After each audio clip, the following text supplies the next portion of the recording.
તો પંચમહાલ જિલ્લાના ગોધરામાં પણ સ્થાનિક સ્વરાજની ચૂંટણી માટે ઉમેદવારોએ ફોર્મ ભર્યા હતા, જેમાં 11 વોર્ડ ધરાવતી ગોધરા નગરપાલિકા પૈકી 7 વોર્ડમાં ભાજપના ઉમેદવારોએ દાવેદારી નોંધાવી છે. તો જિલ્લા અને તાલુકા પંચાયત માટે પણ ભાજપ, કોંગ્રેસ અને આમ આદમી પાર્ટીના ઉમેદવારોએ ફોર્મ સબમિટ કર્યા હતા.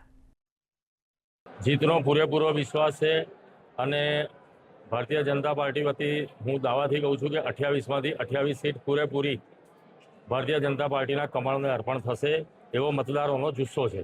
ગોધરા નગરના મતદારોનો ભારતીય જનતા પાર્ટી પર જે વિશ્વાસ છે એ વિશ્વાસને અમે ચૂંટાઈ અને સંપૂર્ણપણે ખરો ઉતરીશું.